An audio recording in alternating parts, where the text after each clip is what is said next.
Good morning, distinguished ladies and gentlemen. I welcome you to this very early morning session. Thank you for making it, and for those who are here already, you know that this is the session on preventing and addressing trafficking in persons in global supply chains. Trafficking in persons, especially women and children, persists around the world despite our actions and political, economic commitment to end it now, the so-called modern-day slavery. We know it knows no border, it affects many countries, it affects all sectors, and increasingly businesses are being implicated in the trafficking chain. So what we are doing today is to look at the links between human trafficking, forced labor, and global supply chains. The impetus being the guidelines on business and human rights, which have actually reinforce the fact that human trafficking is caused by violations of human rights, and it also results in violations of human rights. And it's all about exercise of due diligence, for which we know that government or state are the primary duty bearers.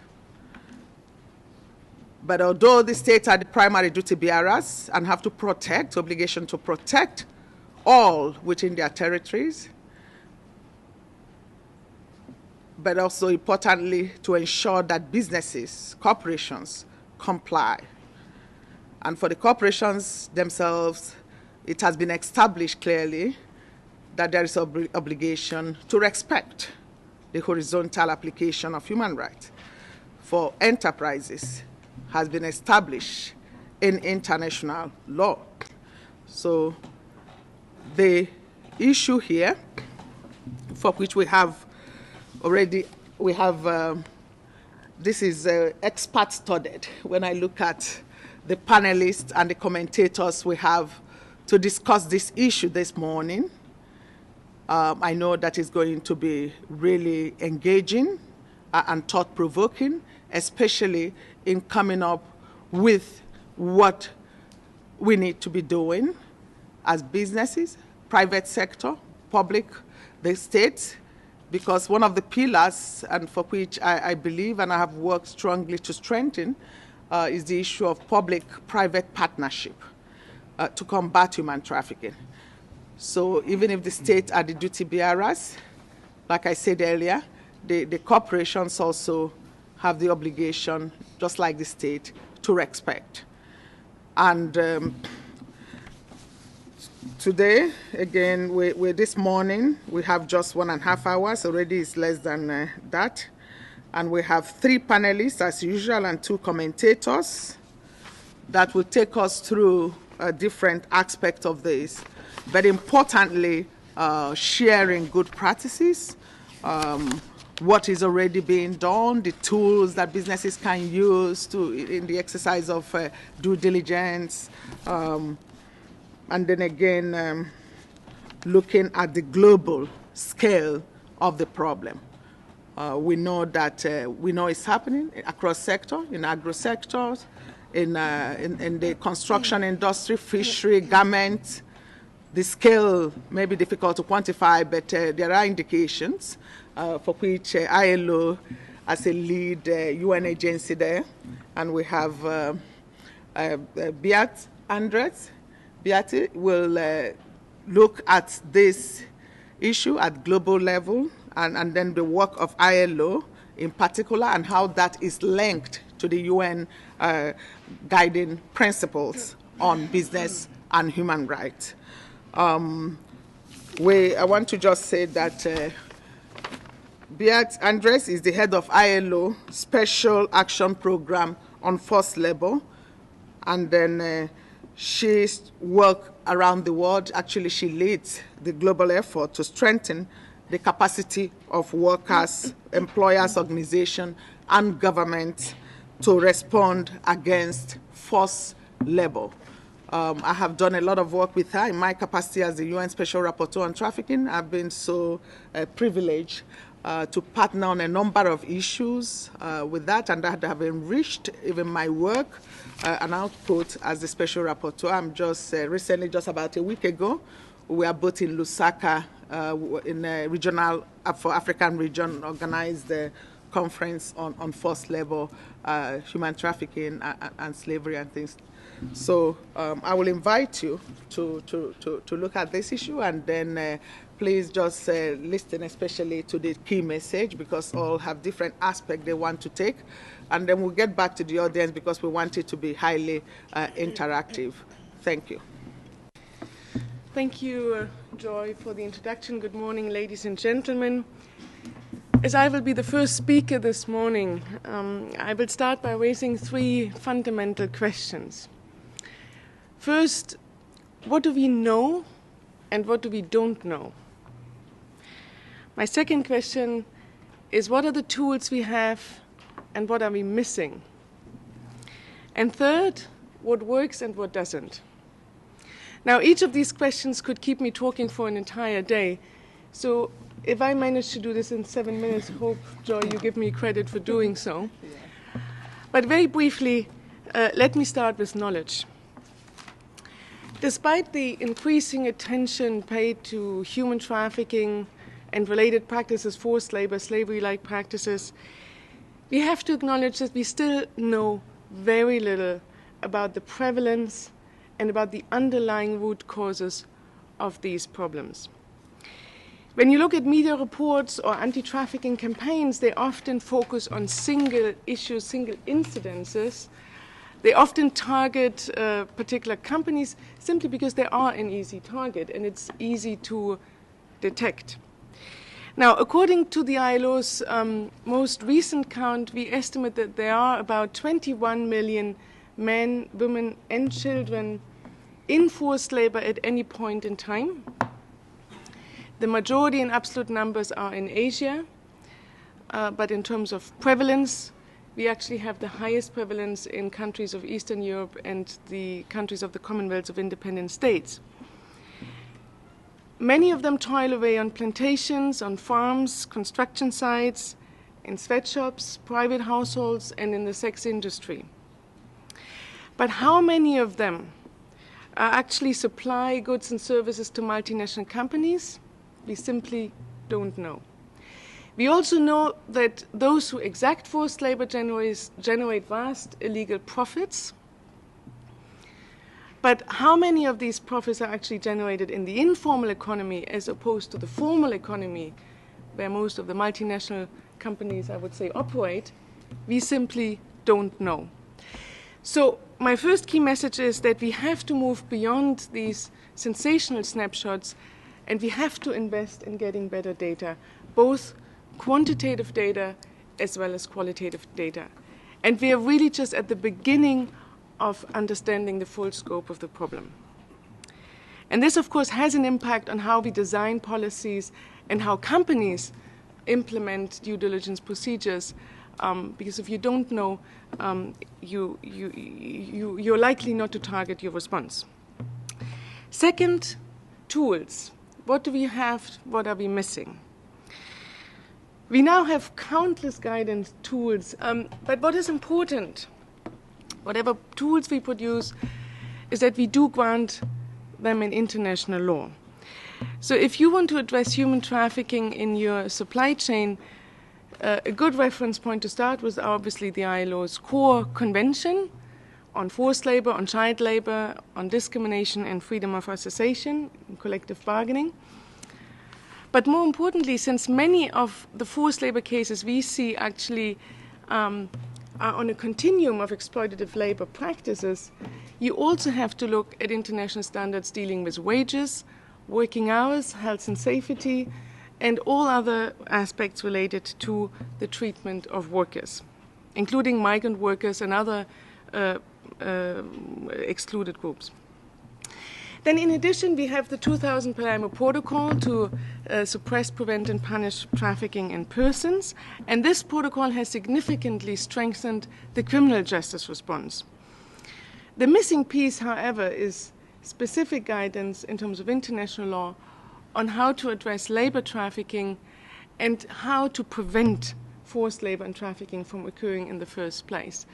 Most of our responses have focused on rescue and punishment, and we still know very little of what works to prevent trafficking from occurring. So the ILO's governing body has therefore decided to put forced labor on the agenda of the International Labour Conference next year, precisely with the objective to strengthen standards in this area. So in short, we have already a solid toolbox in place. Work is underway to strengthen it further through the ILO standard-setting process. But it is very important to move from the universal recognition of these rights towards their effective implementation. And that's precisely here where business can play an important supportive role. Because ultimately, it's about governance. It's about how we govern our societies, how we govern our labor markets, and how we govern our companies. And this brings me to my third and last point, what works and what doesn't. Again, we have seen a growing recognition of trafficking and forced labor in voluntary codes of conduct and other business initiatives in recent years. And this is positive in principle. However, these voluntary initiatives remain toothless unless they are backed by strong and credible legislation and statutory enforcement. Only effective public inspection can render private monitoring credible and effective, not least because of the possible dissuasive aspect of sanctions. So in the best case scenario, voluntary initiatives like the National Pact in Brazil, of which we will hear more later, can act as a catalyst or a complement to statutory regulation. In the worst case scenario, they replace government functions and fail. And finally, let's remember that trafficking victims are first and foremost workers. And very often they are migrant workers whose journey has gone terribly wrong. So let us not speak for them, but let's give them a voice to speak for themselves. Take the case of brick kiln workers in India, or of tomato pickers in the United States, or domestic workers globally. Wherever workers were given the right to organize collectively, they've been less at risk of being trafficked and abused. So here I stop. My key messages: support us get better data, support the international legal framework, in particular its implementation at national level, and support public inspection and organizational workers as a complement to voluntary initiatives. Thank you very much. Thank you very much, Beate, for that, for keeping within 7 minutes. Without wasting time, I wouldn't, of course, try to summarize what you said, because you've all had that, but at the end of the day, we'll be able to bring out again the key messages. I would like to immediately call on Mr. Jeffrey Tsai, who is the Special Assistant to the Attorney General of the State of California, USA, and serve as a principal advisor in that capacity, overseeing criminal law policy in California Department of Justice, and leads its efforts on corporate and financial institutions accountability, transnational organized crime, criminal justice, and intellectual property. Importantly, Jeffrey directs the Department Human Trafficking Enforcement, including the development of an initiative on California focused on corporate social responsibility in the global supply chains. I'll call on you, Jeffrey, to make your presentation. Thank you. Thank you very much to the Special Rapporteur and to the panelists and commentators here today. Good morning, everybody. My name is Jeffrey Tsai. I am Special Assistant Attorney General of California, and I'm going to speak to you this morning for a few minutes about specifically one example of the statutory initiative that is underway in the state of California in the United States that is an example, in my opinion, of the application of the UN guiding principles and the manner in which states and governments have an opportunity to be able to guide the issue of human trafficking and the issue of supply chains. First, I'm going to go into a little bit of background in terms of how the statutory structure is applied in the United States in terms of the different government structures in our country. In the United States, as many of you know, there is two systems of government under in one country. We have the federal system and the state system. In the federal system, the United States government has responsibility for applying and putting into law both criminal and civil regulation, as well as important diplomacy, which, as all of you know, is applied through the United States Department of State. However, the different 50 states of the United States also have the obligation to enforce criminal and civil laws.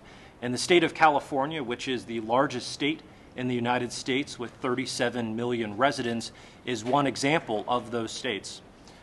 The state of California, as many of you know, is the world's 9th largest economy, and it takes that responsibility seriously in that we attempt to innovate and put into action certain laws that emphasize the protection of consumers and emphasize public safety. In California in particular, human trafficking is a major priority for Attorney General Kamala Harris, who is the elected Attorney General of the state of California. And it's because human trafficking at all levels and on all kinds is itself a public safety issue affecting our communities and, of course, the victims of trafficking itself. And we know that trafficking affects and impacts public safety, but it also impacts consumers and it also impacts industry. And that is one reason why the California legislature put into law the California Transparency in Supply Chains Act, which I'm going to talk to you for a minute or two about.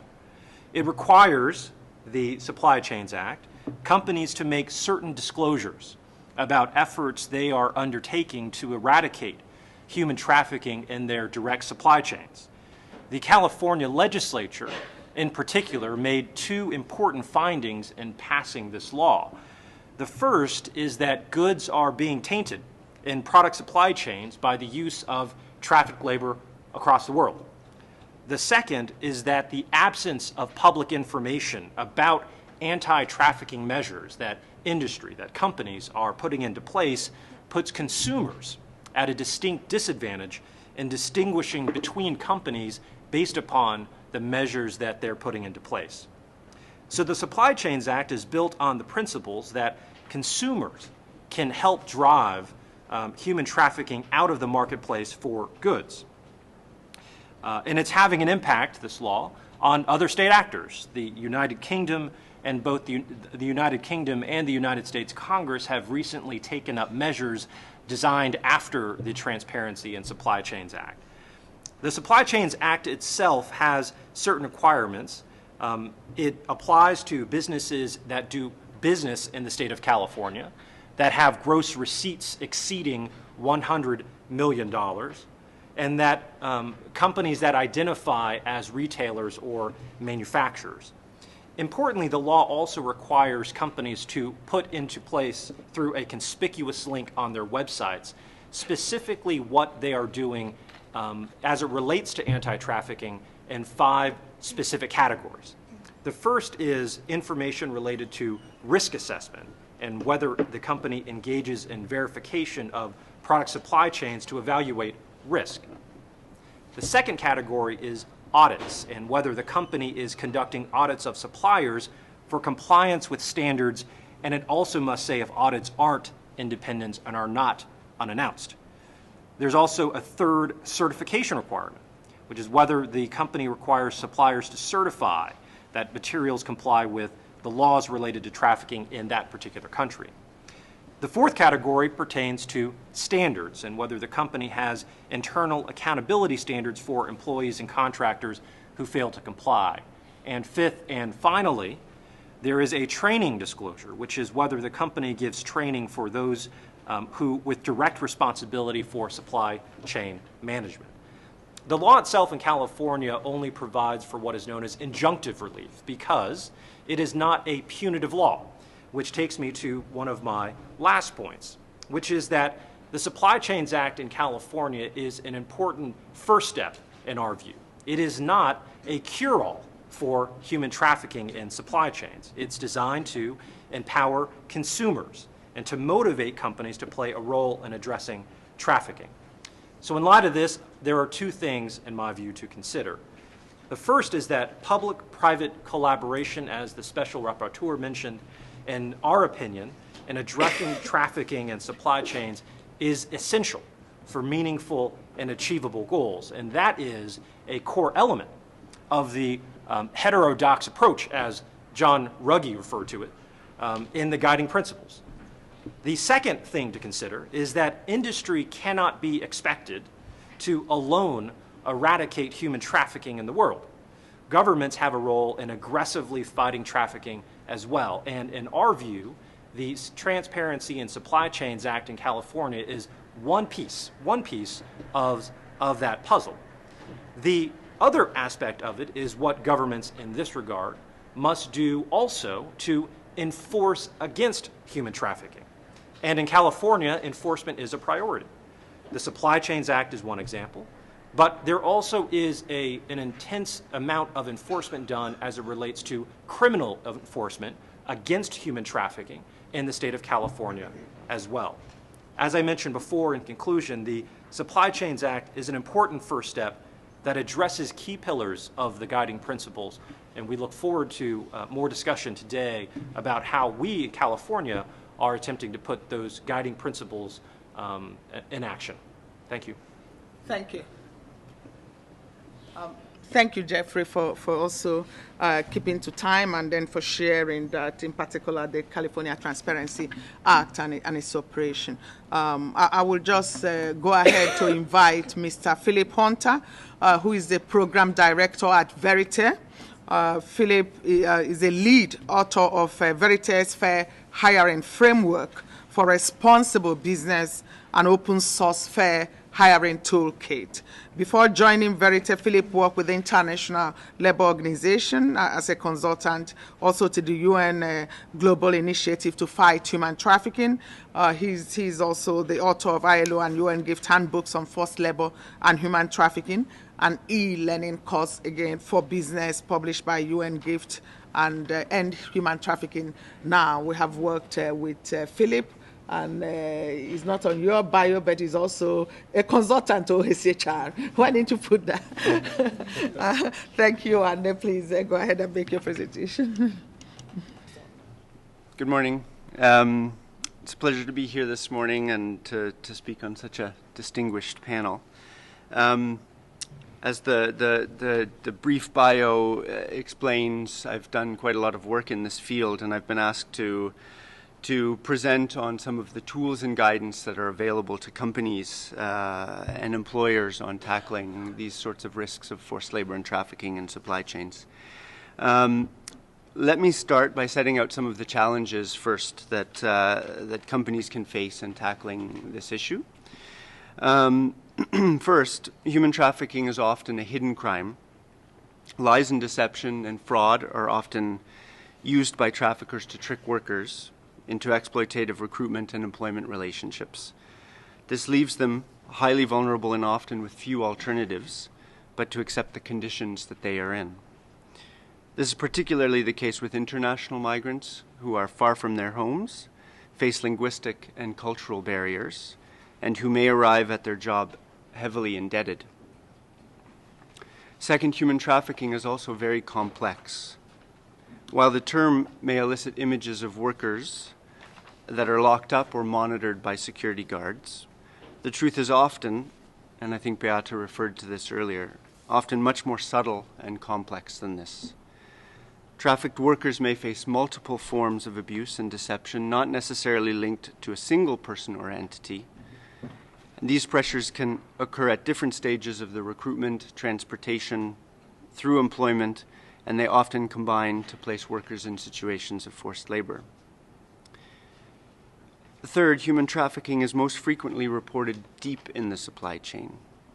It occurs in the complex contracting and subcontracting of products and services, with risks reported greatest at the margins of the formal economy, where regulation is weakest and visibility, particularly for global companies, very, very low. This includes the sometimes murky world of labor subcontracting, where the actions of unethical recruitment agencies, and in some cases multiple levels of sub-agents, both in sending and receiving communities, can play a key role in keeping workers in abusive situations. I summarize these 3 points briefly because they have important consequences for some of the strategies and initiatives that companies should, and in some cases have already developed. The hidden nature of trafficking means that the most common checklist approaches to supply chain assessments or social auditing will not be effective as key pillars of social compliance strategies. At best, these audits tend to yield partial results, and at worst, they'll miss the problem of trafficking altogether, leaving workers trapped in those situations.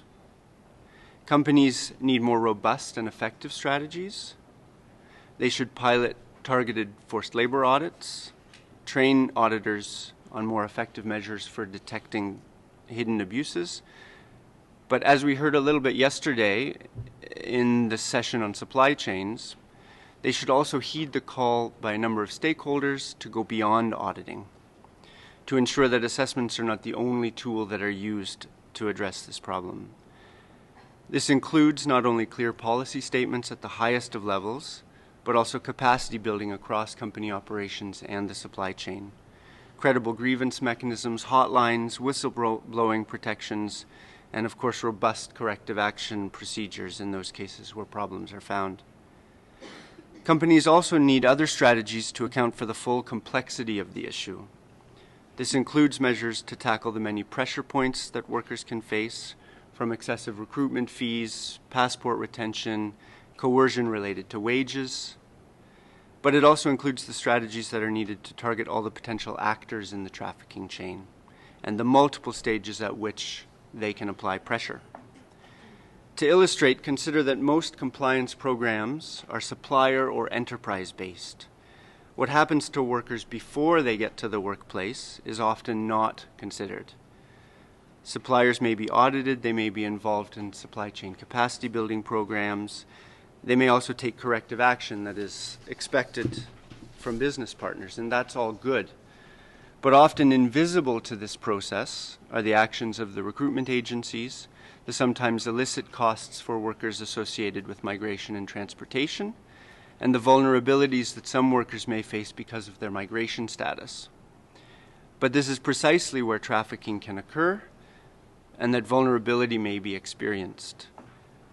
Similar observations can be made about product subcontracting and outsourcing of production stages where risks may be high but visibility and accountability low.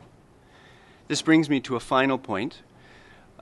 Laws and regulations, like the California Transparency in Supply Chains Act, are very important measures, but we must not forget that in some parts of the world, different types of laws and regulations, for example those governing migration, can act to exacerbate workers' vulnerability. And this has important consequences for supply chain actions also. For companies sourcing in jurisdictions that restrict migrants' freedom of association or tie migration status to a single employer sponsor, corporate engagement will need to look beyond supply chains to be effective. This calls for public policy advocacy, for example, in cooperation with representative trade or employers' organizations. The good news for the companies that are in the room today is that there are many tools and guidance materials already available to help them navigate these complex issues. The ILO has issued comprehensive guidance for employers on combating forced labor. Vérité has published a fair hiring toolkit to help companies address recruitment-specific issues.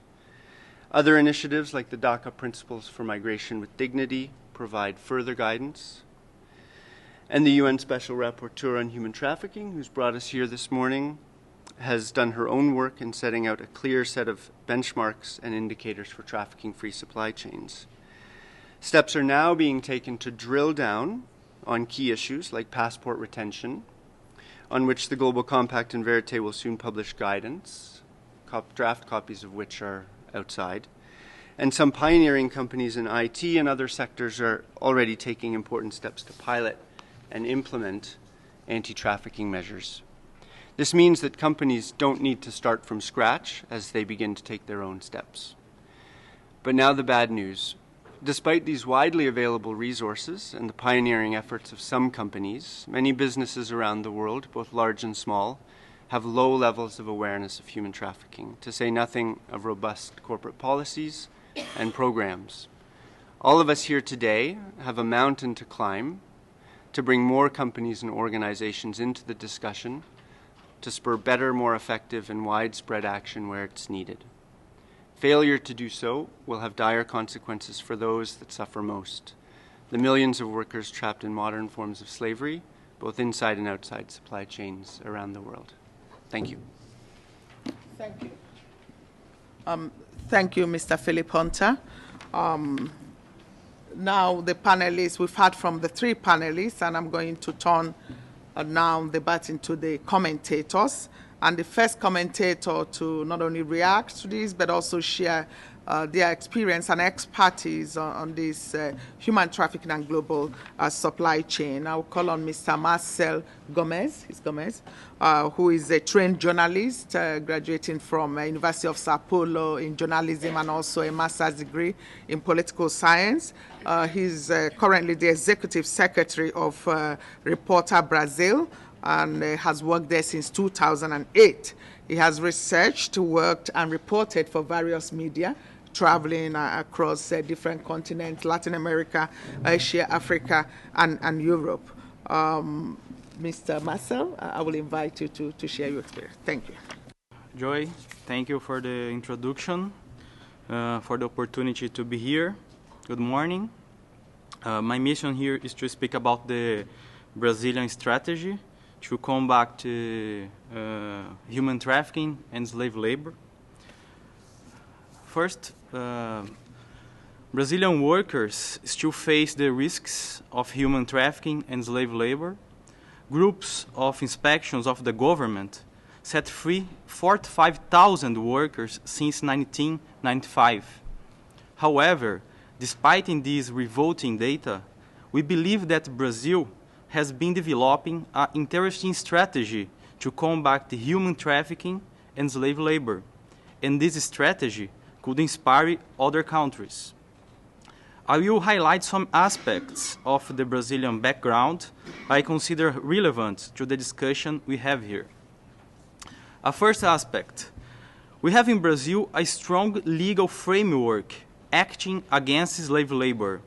There is a specific article in the Criminal Code addressing the problem and providing tools to prosecute and punish slavery employers. Moreover, the Civil Code and the labor law offer to workers the possibility of getting financial reparation. According to this legal framework, the Ministry of Labor also has to publish a list with the name of employers who used slave labor. This dirt list has been updated every 6 months, and companies could clean up their supply chains with this data bank. At the same time, some of the largest financial institutions operating in Brazil have used the dirt list to block loans if the company that apply for is included in the list. It's important to highlight that these corporate actions aren't sporadic initiatives. Some of the largest Brazilian companies signed in 2005 the National Pact for the Eradication of Slave Labor, with the coordination of International Labour Organization, ILO, and some NGOs such as Repórter Brazil. According to the guidelines of the pact, companies have to check the dirt list before having a deal. It's clear for us that we still have to face several challenges. I can mention some of them. Important sectors of the Brazilian economy has refused to sign the pact. For instance, the cars industry, has charcoal suppliers in its supply chains. And some of these charcoal suppliers are involved in cases of slavery in Amazon. I can mention other challenge. One of the biggest global fashion brands, the Spanish Zara, involved in case of slavery in Brazil 2 years ago, is trying to revoking the dirt list law in a Brazilian court, arguing that the law disrespects the national constitution. There are more. We also are fighting the Brazilian parliament for a new law allowing the expropriation of farms where workers were set free. But this is a topic for a next debate. My final message based on the Brazilian background. Companies cannot combat trafficking persons and slave labor by themselves and using self-auditing. These initiatives can help, but it is just part of the solution, and we need a full solution. And this full solution depends on cooperation between the public and the private sector, and among governments, companies, social movements, and NGOs. Thank you very much. Thank you. I was even thinking of giving you extra minute because I didn't know whether we informed you that you could speak in Spanish, even though we don't have Portuguese translation, but we have Spanish translation. But thank you for saving us about 3 minutes. Thank you. I will go ahead and invite Mr. Adam Greene, who is the Vice President of Labor Affairs and Corporate Responsibility for United States Council for International Business. He advises companies on international and regional development that influences business strategies on labor and employment policy. Mr. Greene's work with senior managers for a range of industry sectors, and importantly, he coordinates USCIB involvement in the governing and standard-setting bodies of the International Labour Organization. We invite you to react to this. Thank you, Joy. The initial program listed David Arkless as the speaker, formerly of Manpower and now with his Arclight Consulting. And I'm sorry if you came all the way to Geneva to hear him. He's a very good speaker, and he's much better at me than presenting these issues. And he's been working on these issues for a long time. So I apologize if you came expecting to see David and got me instead. But I guess I'll start by sort of grounding us back into what the guiding principles say, particularly on supply chains. And I've said this the other day as well.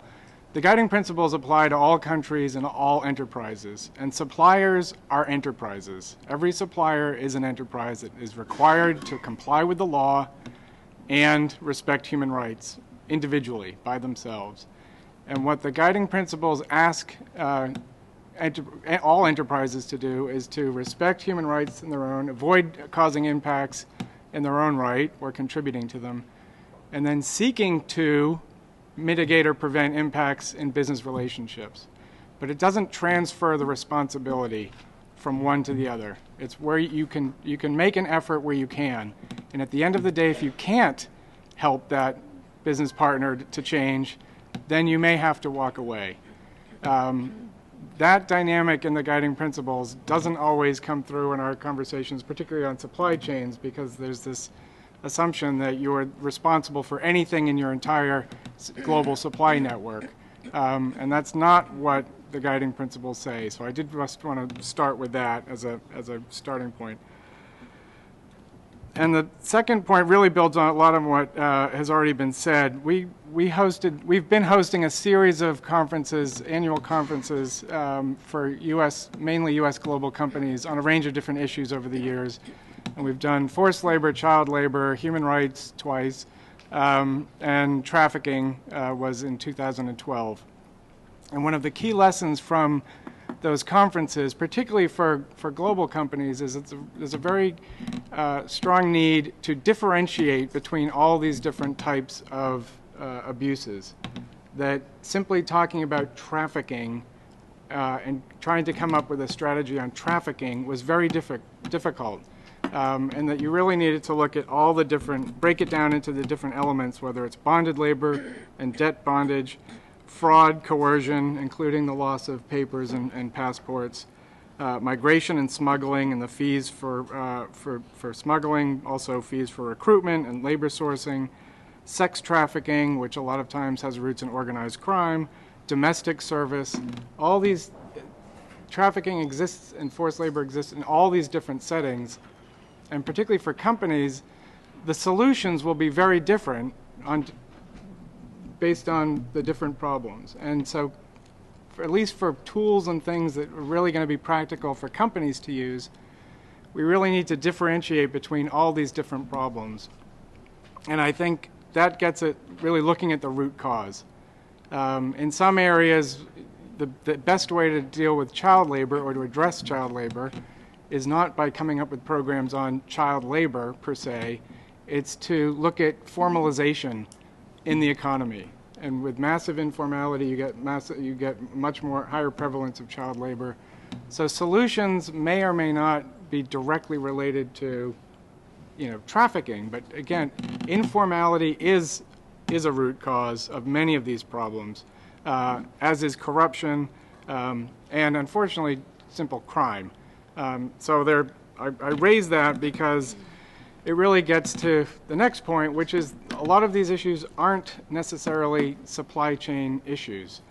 Even if every global supply chain was clean, you would still have crime, you would still have informality, you would still have other elements and corruption that lead to these problems. So the idea of eradicating trafficking through supply chains, I think we need to be clear, is going to be highly, highly problematic. And partly because supply chains these days is another way of saying the global economy. It is everything. Everything is connected to everything, and there aren't sort of distinct global supply chains that only touch multinationals. Everything, most supply chains are connected. As I've said the other day, they're highly complex. They're constantly evolving and constantly changing. And this notion of having that every company can have a fixed visibility of a fixed supply chain down to raw materials extraction, I don't think exists. Because even if you take a conservative estimate that there's 20% turnover at every tier of the supply chain, that means that you never actually can even have full knowledge, never mind actually being able to impact suppliers at the end. They'll be constantly changing. And that is what happens. And that really relates to this notion of legal versus supply chain, what you can do in supply chains, what other people have couched under voluntary, and most of them, they all are. There's a clear need, obviously, on the legal side. These problems, it's very difficult to fix problems from outside a country, and on both ends. So there's a clear need for legal action and enforcement within countries where there are problems. Again, looking at root causes of informality and corruption. And then in terms of what companies can do through supply chains, a very clear need for other tools that focus on discrete problems that can be identified. And I think Philip's point that a lot of this is hidden, and it's very difficult. And it can be very nuanced. So coming up with more training and other elements that help educate people on terms of what those strategies are. The Vérité has a toolkit, a very excellent toolkit. The DACA principles also highlight actions that companies can take related to particularly labor recruitment.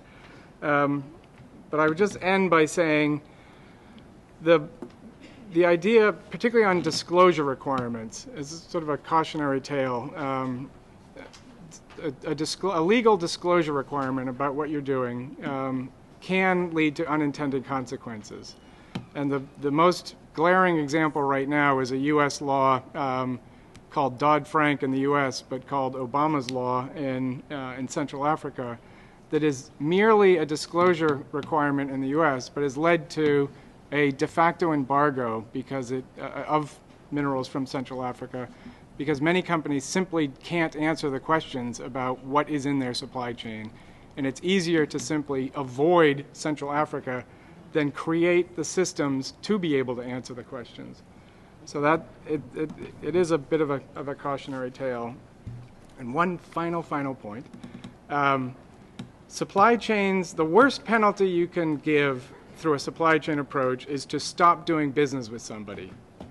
And what we're talking about are some of the worst human rights abuses on the planet. And in my estimation, people should go to jail.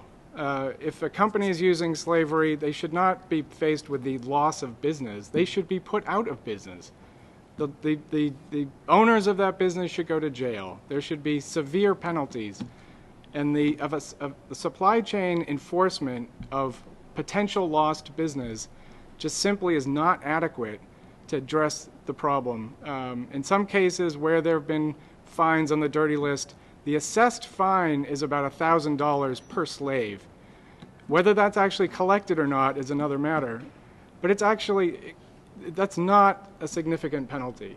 So at the end of the day, supply chains can have some impact, and you can make many positive efforts, but some of the real solutions are going to involve and should involve very hard legal penalties, including jail, monetary fines, and actually loss of business license.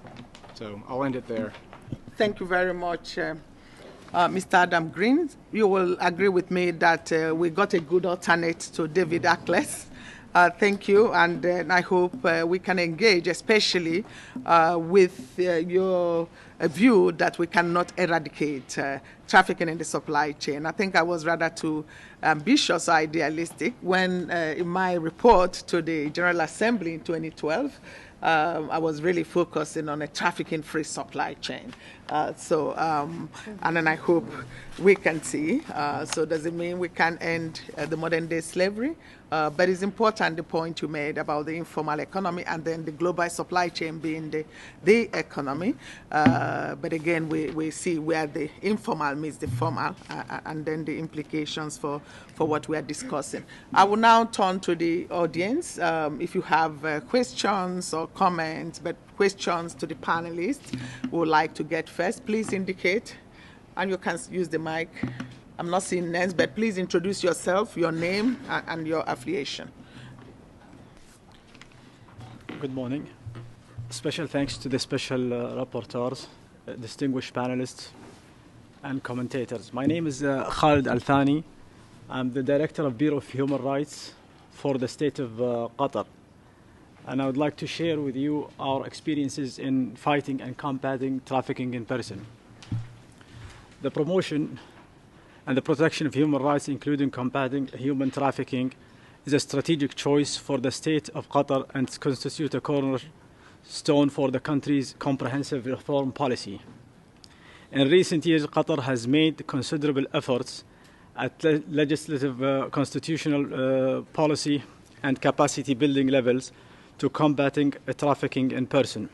Thus, Qatar has anti-trafficking legislation adopted in 2011, establishing Qatar Foundation for Combating Human Trafficking in 2005, which aims to propose policies, develop national action plans, and implement anti-trafficking legislation, as well as supervising the Qatar shelter and humanitarian welfare, established in 2008. Qatar also has adopted anti-trafficking national strategy. Qatar has also acceded to relevant international instruments for combating trafficking in person. The UN Convention Against Organized Crimes and Protocol. At capacity building level, Qatar hosted the Arab Initiative for Capacity Building for Persons working or combating human trafficking in Arab countries, which is a regional initiatives implemented in cooperation with the UN Office of Drug and Crime and the Arab League.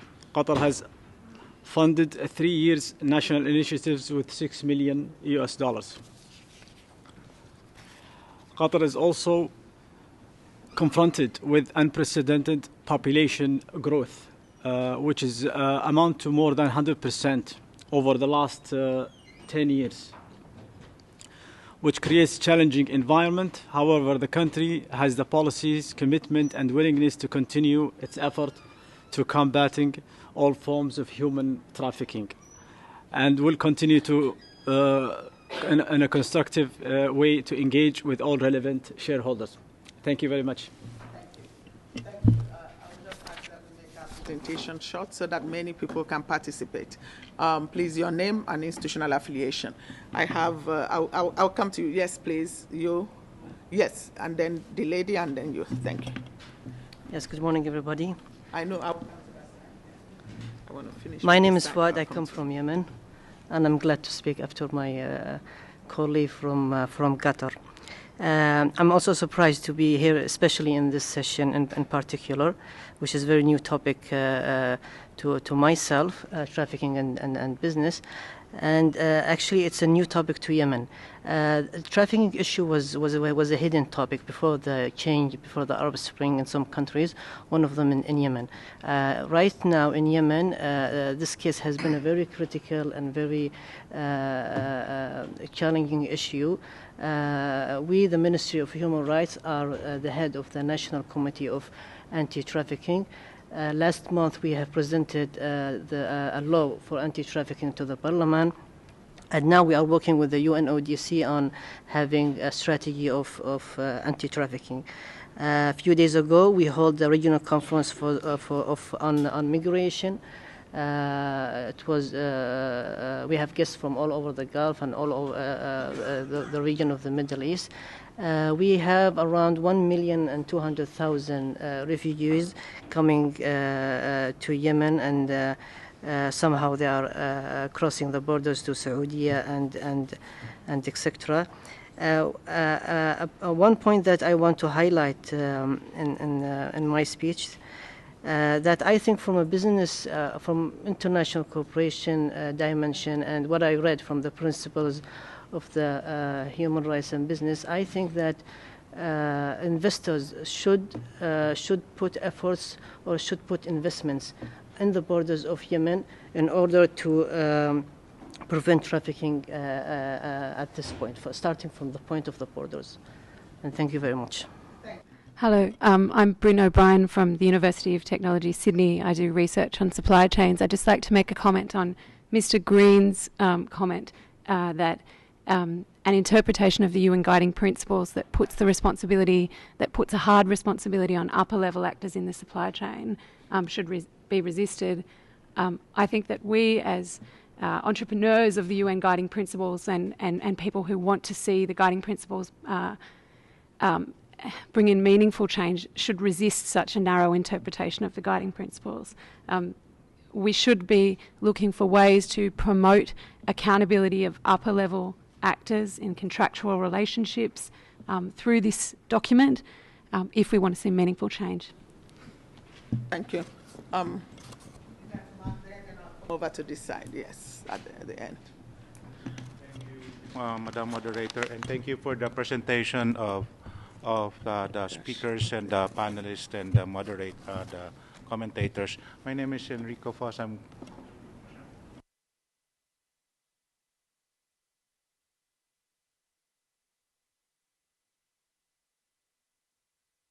We just wanted to share with you two things. One, in our experience, bilateral arrangement with states works in curbing trafficking.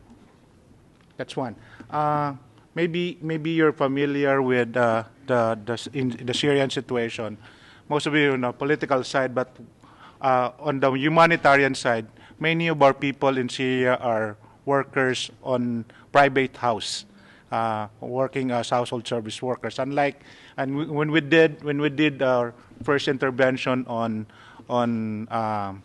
repatriation of our people out of harm's way, we found out that almost 80% of them were not recruited through the normal recruitment process. And in the classic terminology of trafficking, they are trafficked persons. And when we did this, we found out also that when we send out people out of Syria, we saw at the airport people coming in, replacing them. Two things that we did immediately in relation to this. And then it is why I say when you say arrangements with states. One is to ask the Syrian government to stop at the borders the entry of our people, regardless of purpose. So that stop the inflow. The second one is that, as you know, in that area, exit visa is required to exit a country, regardless. So we also asked, and they agreed that in many cases, exit visa would be waived. So there was from there on, there was a great number of our people that were trafficked, were taken out of harm's way. That's one example of a bilateral arrangement. I could tell you more about bilateral, but let me go to the second point. The second point is that we think, as a national experience, empowerment of potential migrants works.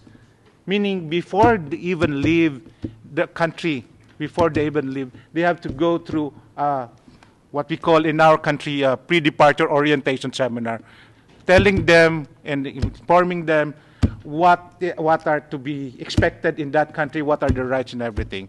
But of course, this is only most likely for regular and non-traffic, and many are victims of trafficking also.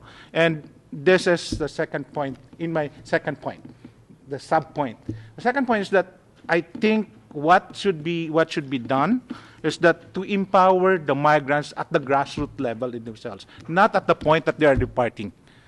Meaning, if we have to do a cooperation between states, stakeholders, and business, the cooperation should be at the grassroots level, informing these people that would be potential victims of their rights, of the possibility if they are going out. These are the things that they would be expecting. And I think those are 2 points for now. Thank you. Thank you very much. We'll try to keep it short to get a lot of. I know I have two here. Let me go to this side of the table, please. You, and then you. Then we get back to you. Liz Umlas, researcher in business and human rights. I'm affiliated with the University of Fribourg here in Switzerland. My question is for Mr. Tsai. As you mentioned, the California Transparency and Supply Chains Act is not a punitive law. So what is this stick? What would you say is it based on consumer naming and shaming, and have they done that in order to get companies to comply? And on a related point, what is the role of institutional investors? Have they had an impact in driving companies toward compliance? Thank you. Keeping it short, then I'll come to this side of the table. You have your hand for a long time. Yeah, go ahead, please, madam. Your name and institutional affiliation. Hi, my name is Sylvie Bianchi. I work for Samelia Foundation, which is based in Brussels and fights human trafficking. I have a question for Mr. Hunter. You mentioned the toolkit that you have for companies, and I would like to find out more about that and what it consists of. Thanks. Hello, I'm Fernanda. I'm intern at the Brazilian Permanent Mission, and I just would like to know on which way the enterprises can work on confidence building measures to help the victims of human trafficking to denounce what they have been suffering without being afraid of retaliation somehow. Thank you. Thank you. Yes, thank you.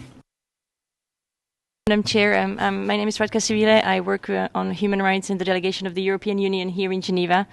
Addressing all aspects of human trafficking is a big priority for the European Union, so I just wanted to share quickly some new developments on the EU side on this issue. Last year, the European Commission actually adopted the EU strategy towards the eradication of trafficking in human beings for the period of 2012 and 2016. It's very much focused on victims of trafficking, and it's also focused on reducing the demand. And as part of the strategy, and particularly with regard to fostering the public-private partnerships, which was being discussed here, the European Commission plans to establish a European business coalition against trafficking in human beings in 2014. The coalition would then become a partner for the European Commission to develop jointly models on reducing the demand, particularly in high-risk areas such as the sex industry, agriculture, construction, and tourism.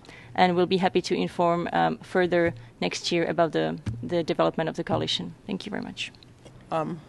Thank you very much. Since we don't have any other hand, I want us to get back to this side of the room.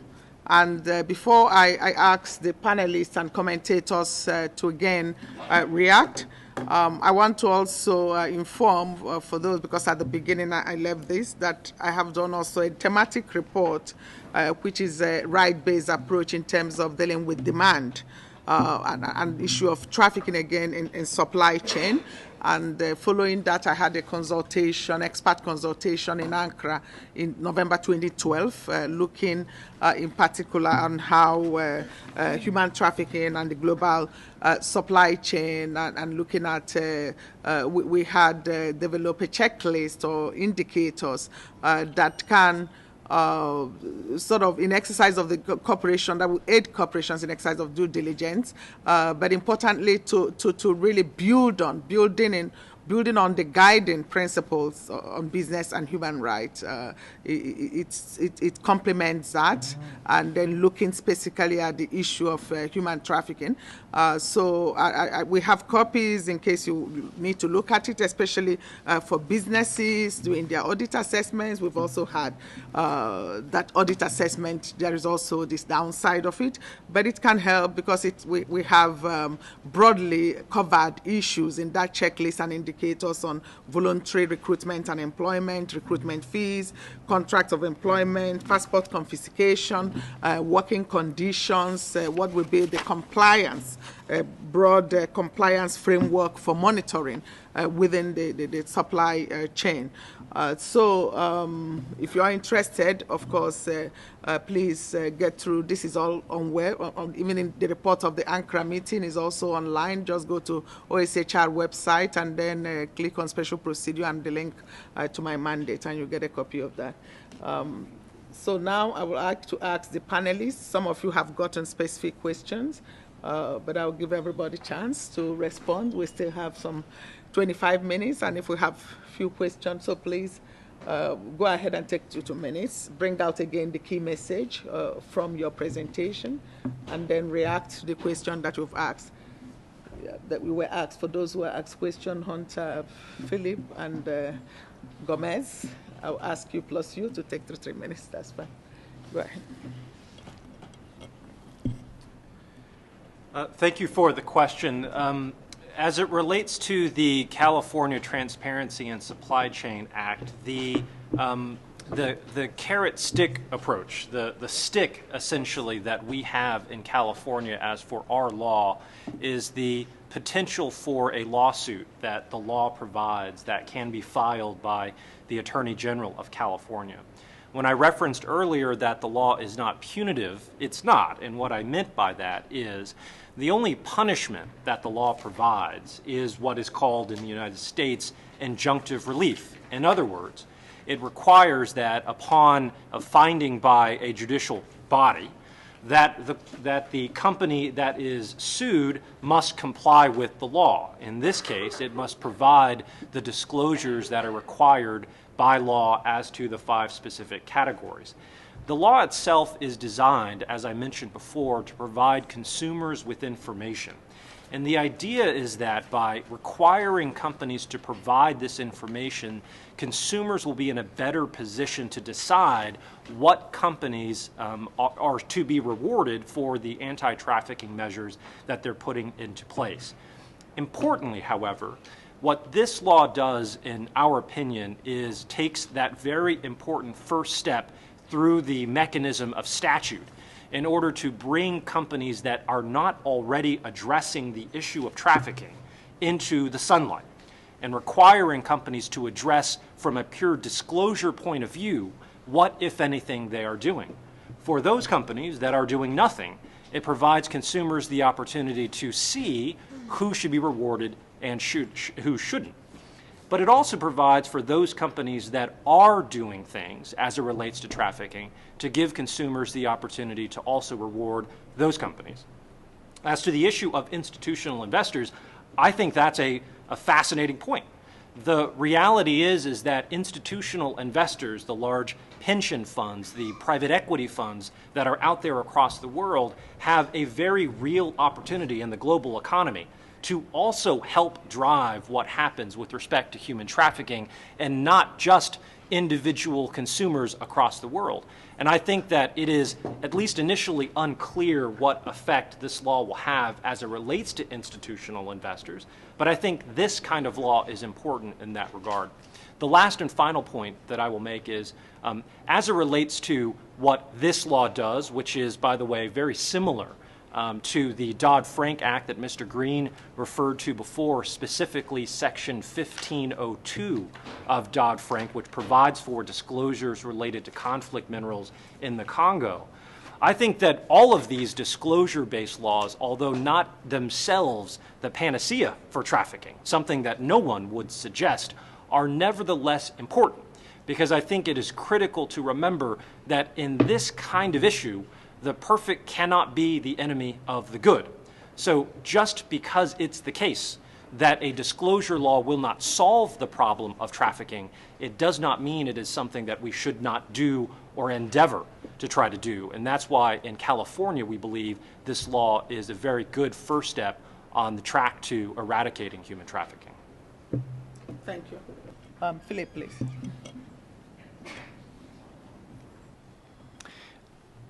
So I was asked specifically about the toolkit that I referenced, and I can give you a bit of brief background and then describe its contents, but we can also talk in greater detail later.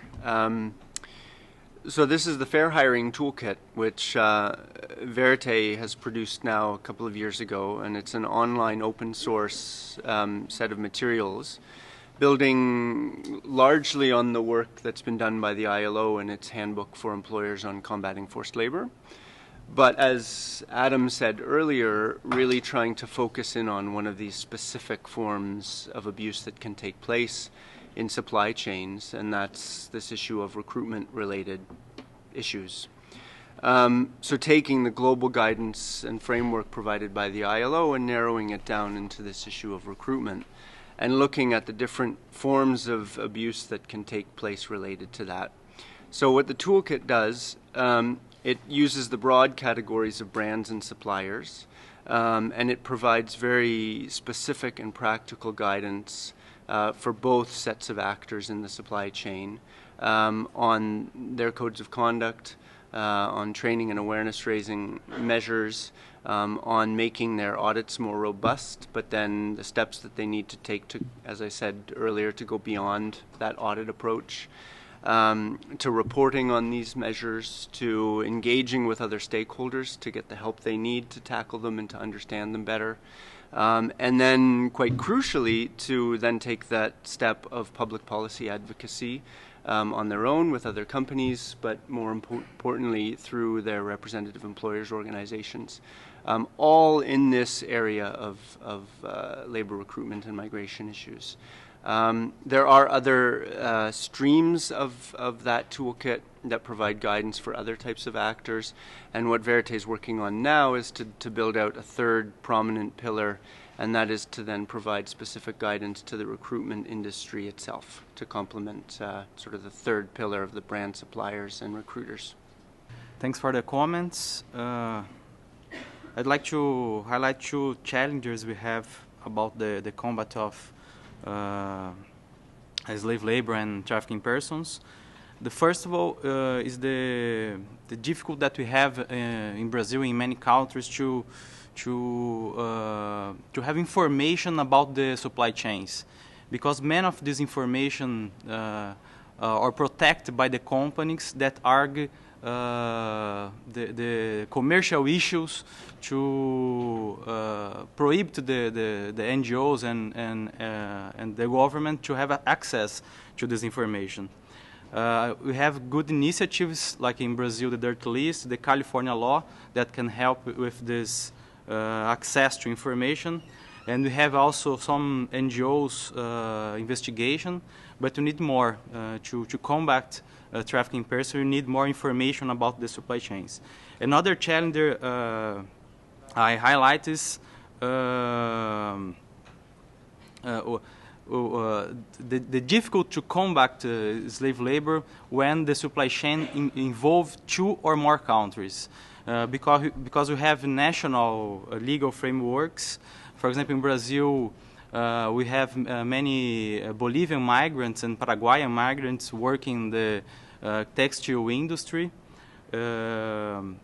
We also, Brazilian companies also imports soybean, and the steel industry of Brazil imports charcoal from Paraguay, for instance, and the production of charcoal in Paraguay and the production of soybean in Paraguay and also in Bolivia has a lot of problems in terms of respect to labor rights. So a discussion that we have to do is how to construct a legal framework between and among the countries. Thank you. Thank you. I just want to inform that we have a list being circulating for participants to write their names and contact, especially email. So that way we can email you the documents I mentioned earlier, especially the benchmarks and indicators for trafficking-free supply chains, and then also the my thematic report to General Assembly on human trafficking in supply chains. I'll get back to you. Yeah, sure. Just to come in on well, 3 points. To your question, it's not an interpretation of the guiding principles, it's actually what they say. And I say this very clearly because John Ruggie spent a lot of time thinking through the issue of how to deal with this. Because if you put responsibility, higher responsibility, at the top of the supply chain, it creates a perverse incentive for everyone else not to do anything. If I am your supplier, if under the framework I don't do what I'm supposed to do and the responsibility devolves to you, I have an incentive not to do what I'm supposed to do. It creates a system where if a factory has 100 customers, each of those 100 customers is technically all responsible for the impacts of one supplier. In his framework, the supplier is responsible for their impacts.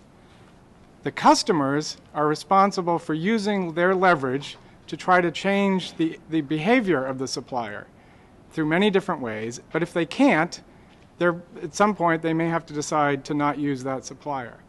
But it never says, and by design never says, that the problems of the supplier, the responsibility for those problems devolve to the hundreds of customers collectively if they don't do it. It doesn't take that approach because it would mean that everybody's responsible for a supplier and therefore nobody's responsible. It was a very thoughtfully done approach and is built into the system.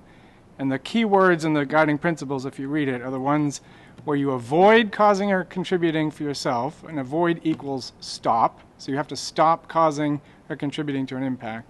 And then seek to, which is another way of saying try, because it's to try to do things where you don't control it. But it was designed to avoid passing the buck, which is means passing responsibility just by choice.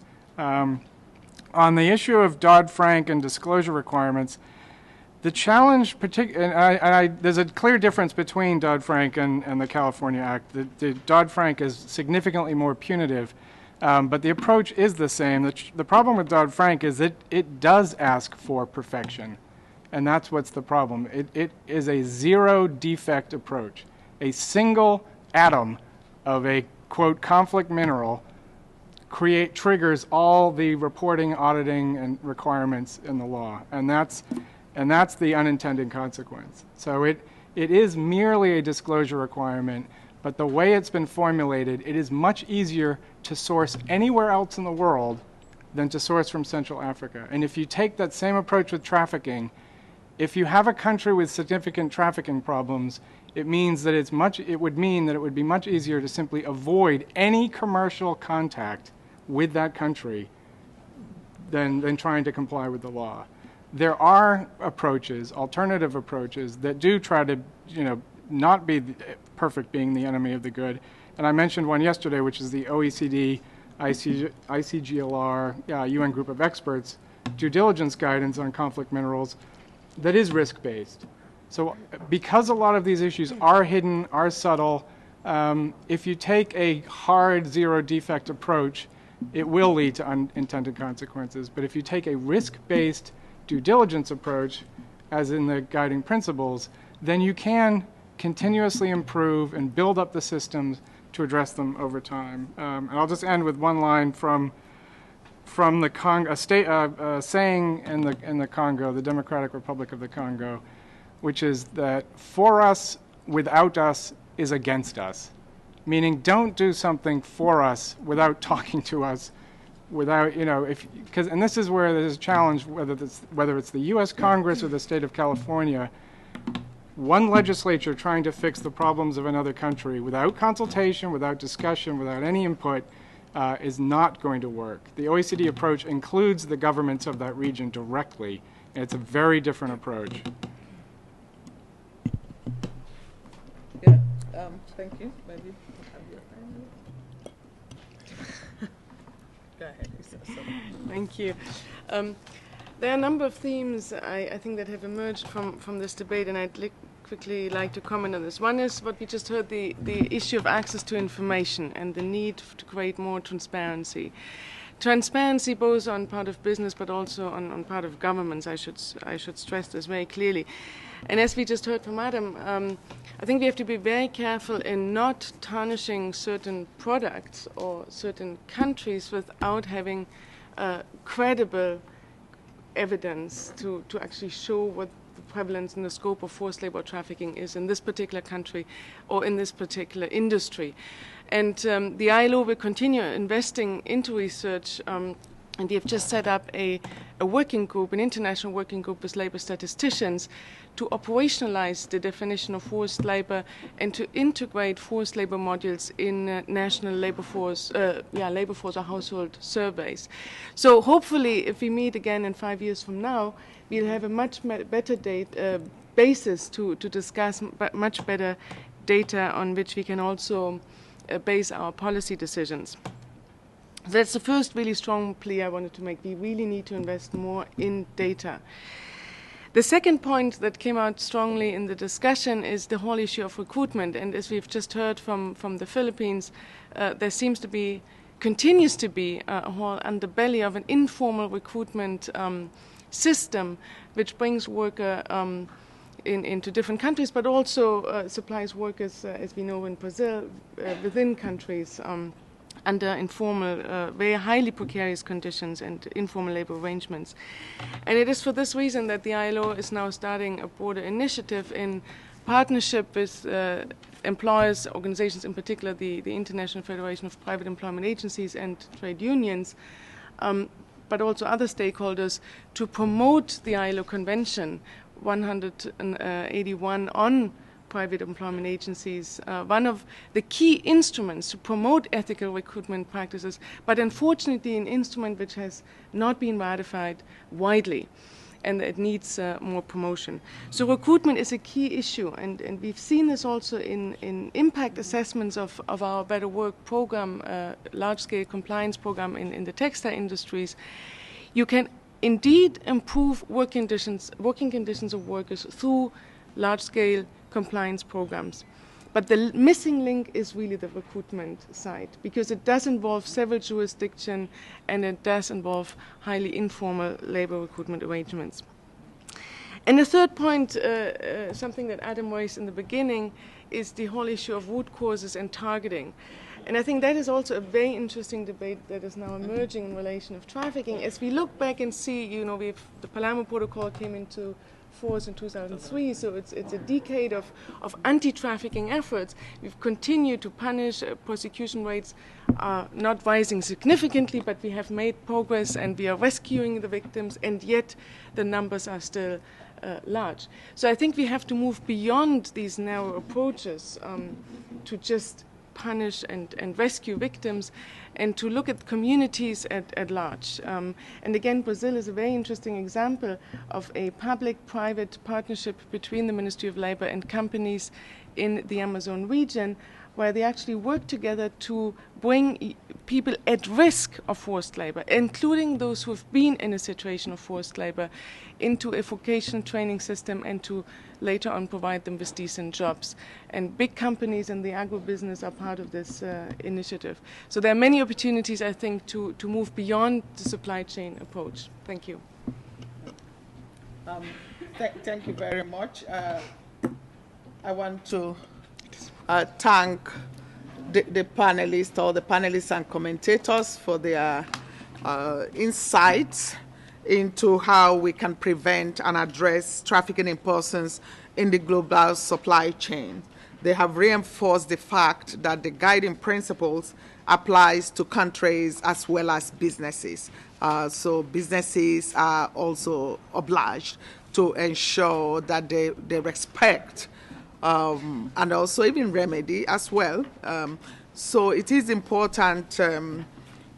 They have also shared the good practices that exist in combating trafficking in the supply chain, using specific examples from Brazil, what they've done with the dirty list, and how that probably naming and shaming is compelling businesses to act. But I think we know that it makes economic sense for business to really intervene and begin to audit and assess their supply chains and suppliers and ensure compliance.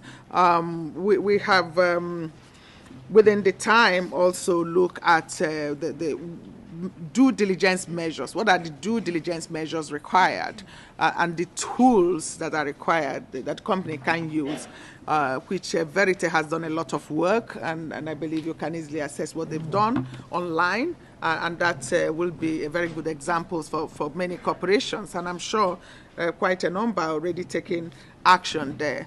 Like Mr. Jeffrey said, even the California Transparency in Supply Chain Act is a very unique law, and I know I was fascinated particularly when I heard about it, read the law, and then it came into force in January 2012. It's just about 2 years of operation.